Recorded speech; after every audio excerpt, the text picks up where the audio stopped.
देखो दोस्तों, ज़रा सोचो, अगर किसी गांव में सबसे ज़्यादा इज्जत वाला इंसान, तहज्जुद पढ़ने वाला, नमाज का पाबंद, गरीबों को हज और उम्रा करवाने वाला, यतीम बच्चियों की शादियां कराने वाला हाजी हो, जिसके बारे में हर जुबान पर हो ये तो सीधा जन्नती है, लेकिन जब वो मर जाए तो उसके दफनाने के कुछ ही देर बाद कब्र बीच से फट जाए, अंदर से इतना बड़ा अजदहा निकले कि उसका सर आसमान को छू रहा हो और वो अजदहा हाजी की मैयत को कब्र से बाहर फेंक दे, तो दिल खुद पूछता है, इतना भयानक अजाब एक नेक हाजी पर आखिर क्यों आया।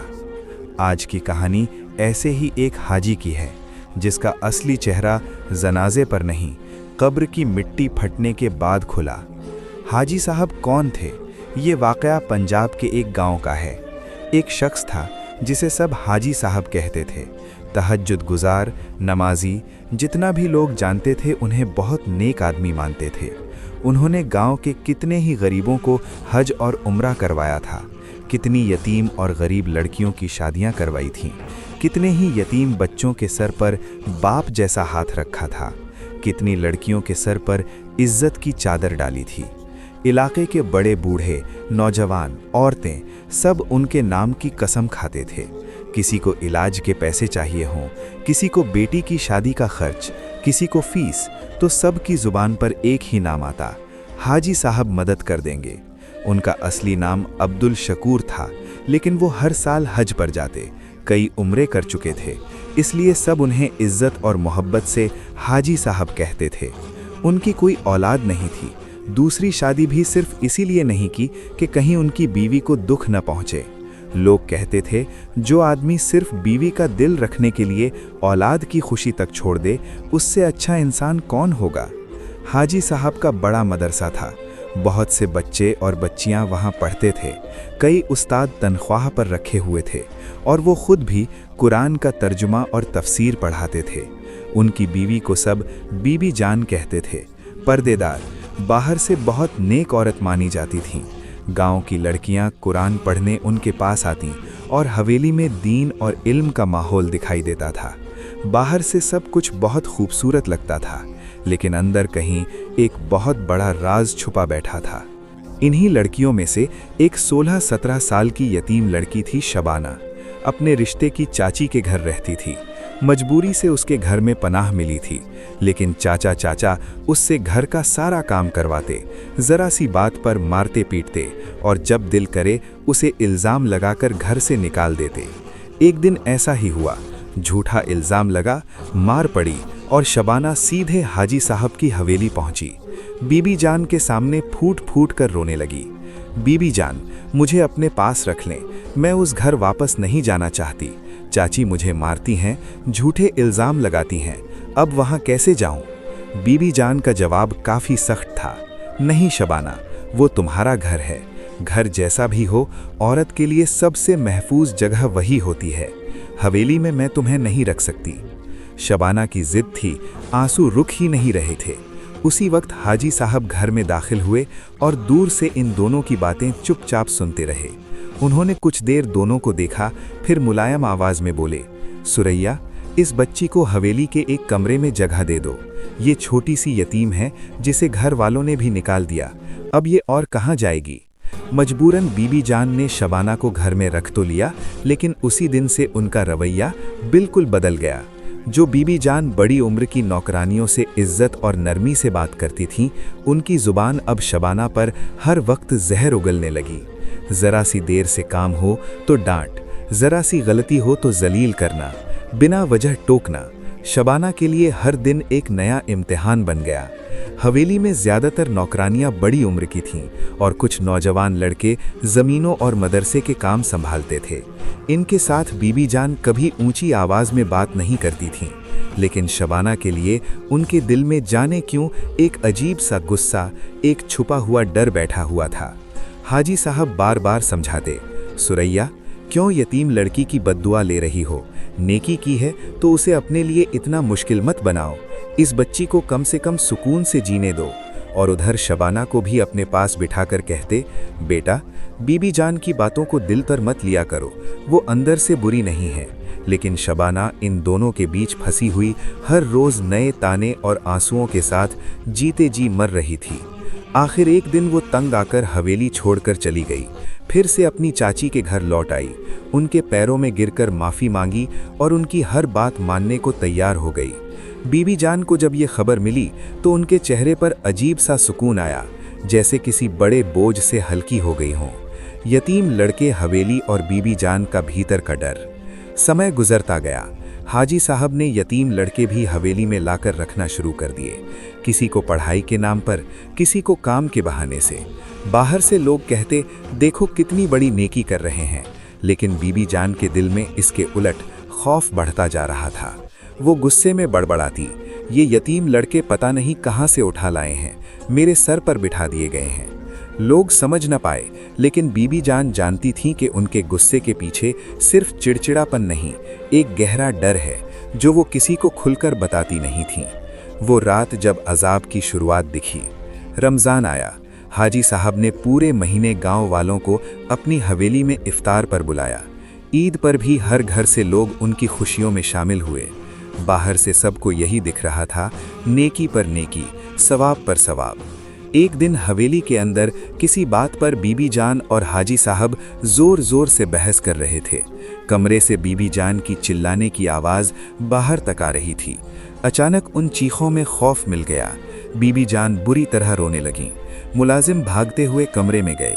देखते हैं कि हाजी साहब बुरी तरह तड़प रहे हैं, दोनों हाथों से अपना सीना मसल रहे हैं, चेहरा जर्द, आंखों में खौफ। मुलाजिम घबराए, हाजी साहब क्या हुआ आपको? कोई जहरीली चीज़ तो नहीं खा ली? उन्हें पानी पिलाने की कोशिश की। चंद घूंट ही पी पाए थे कि अचानक जोर की उल्टी हुई और उस उल्टी के साथ उनके मुंह से छोटे छोटे बिच्छू, छोटी छोटी छिपकलियां जमीन पर गिरने लगीं। मुलाजिम दहशत से पीछे हट गए। बीबी जान चीख चीख कर रोने लगीं, जल्दी इन्हें अस्पताल ले चलो, ये मेरे सामने ऐसे कैसे तड़प रहे हैं। रास्ते भर में हाजी साहब को बार बार उल्टियां आती रहीं। हर बार कुछ न कुछ डरावना उनके मुंह से निकलता रहा। अस्पताल पहुंचे, डॉक्टर ने नब्ज देखी, सांसें चेक की और ठंडी आवाज में कहा, इन्ना लिल्लाह व इन्ना इलैहि राजिऊन। हाजी साहब का इंतकाल हो चुका है। जनाजा और गांव की चीखती दुआएं। गांव में सन्नाटा छा गया, हर तरफ से आवाजें, हमारा सहारा चला गया, अब हमारी मदद कौन करेगा। कोई अपनी बेटी की शादी याद कर रो रहा था, कोई अपना इलाज, कोई हज का सफर। सबके लब पर एक ही बात थी, हाजी जैसे इंसान दोबारा कहाँ मिलेंगे। बस एक बीबी जान थी जो सबके बीच बैठी खाली नजरों से आसमान की तरफ देखती रहती थी। आंसू भी थे, लेकिन उनके पीछे एक भारी डर भी था जिसे वो किसी से कह नहीं पा रही थी। शबाना भी खबर सुनकर आई, बीबी जान के पास बैठी, धीरे से कान में बोली, सुना है रात को हाजी साहब की उल्टी में सांप, बिच्छू, छिपकलियां निकल रही थीं। बीबी जान ने आंखें बंद कर लीं। हाँ, तुमने जो सुना वो सच है। शबाना के होठों पर तंजिया मुस्कुराहट आई। अल्लाह यूं भी हिसाब लेता है, जो जिंदगी भर दूसरों को अजियत दें, कभी कभी उनका हाल यहीं लोगों को दिखा देता है। बीबी जान ने घबराकर उसका मुंह पकड़ा। चुप हो जा बेटी, मरने वाले के बारे में ज्यादा मत बोल, वो अपने आमाल के साथ अल्लाह के सामने जा चुका है। हम ज्यादा बोलेंगे तो खुद भी गुनहगार हो जाएंगे। उधर कब्रिस्तान में लोगों का हुजूम था। नमाज जनाजा पढ़ाई गई, हर जुबान पर दुआ, या अल्लाह हाजी साहब की मग़फ़िरत फरमा, उनकी आखिरी मंजिल आसान कर दे। कब्र का पहला अजाब, अजदहा निकलता है। हाजी साहब को एहतियात से कब्र में उतारा गया, मिट्टी डालकर कब्र बराबर कर दी गई। इमाम साहब ने दुआ के लिए हाथ उठाए, या अल्लाह ये तेरे एक नेक बंदे थे, इन पर रहम कर, इनकी कब्र की मंजिल आसान कर दे।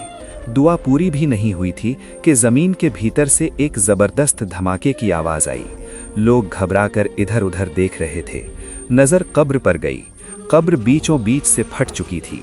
फटी हुई मिट्टी के बीच से एक बहुत बड़ा अजदहा बाहर निकला। उसका बदन काला, मोटा, आंखें अंगारों की तरह, सर इतना ऊंचा जैसे आसमान को छू रहा हो, और वो अजदहा हाजी की मैयत को कब्र से बाहर फेंक दिया। सब डर के मारे पीछे हट गए। अजदहे ने कब्र के अंदर से हाजी की मैयत उठाकर बाहर फेंक दी। लाश कब्र से बाहर एक तरफ आकर गिर पड़ी। कुछ लम्हों तक किसी के मुंह से आवाज नहीं निकली। फिर इमाम साहब की कांपते हुई जुबान से निकला, अस्तगफिरुल्लाह, ये कोई साधारण बात नहीं है। थोड़ी देर बाद अजदहा दोबारा कब्र के अंदर चला गया और मिट्टी अपने आप ऊपर से जुड़ गई। लोगों ने कहा शायद इस जगह अजदहे का कोई ठिकाना है, इसलिए ऐसा हुआ। इमाम साहब ने भी इतने बड़े मंजर के बावजूद लोगों के दिल थोड़े संभालने की कोशिश की। हो सकता है ऐसा ही हो। चलिए थोड़ी दूर दूसरी जगह कब्र खोदते हैं। दूसरी बार दफन और शक का खत्म होना। एक नई जगह थोड़ी दूर चुनी गई, कब्र खोदी गई, हाजी साहब की मैयत फिर से उतारी गई, मिट्टी डालकर कब्र बराबर कर दी गई।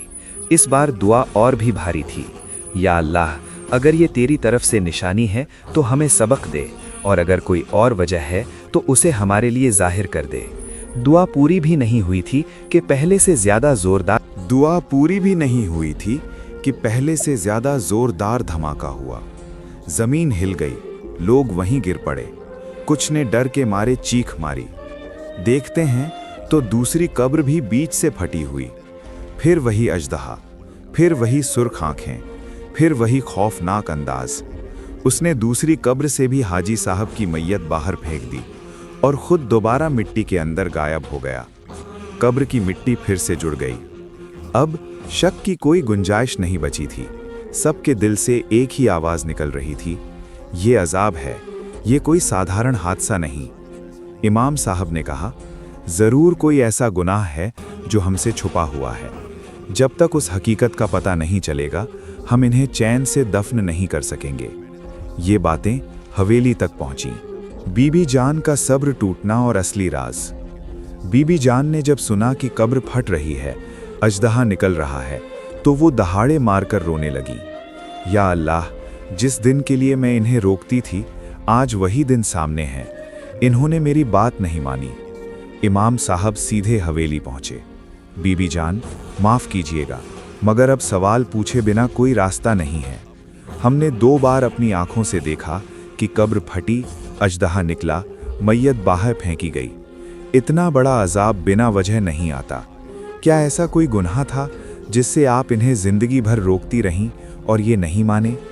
बीबी जान टूट गईं। जब मैं नई नई दुल्हन बनकर इस हवेली में आई थी तो मुझे लगा मेरे शौहर बहुत नेक हैं, कम उम्र से नमाज, रोज़ा, हज, उम्रा। लेकिन शादी के कुछ ही महीनों बाद मुझे उनके असली चेहरे का एहसास होने लगा। वो रात रात भर घर से गायब रहते, वापस आते तो मेरे सास ससुर उन्हें डांटते। मैं समझ नहीं पाती थी क्यों।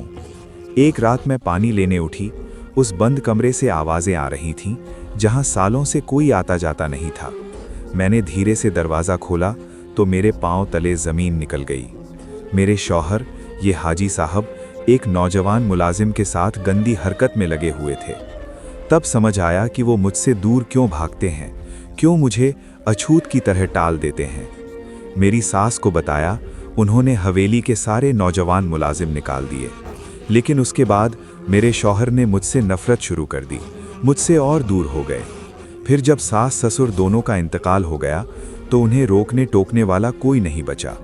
उन्होंने हवेली में यतीम लड़के लड़कियां बसाना शुरू कर दिया। बाहर से लोग कहते, देखो कितनी बड़ी नेकी कर रहे हैं।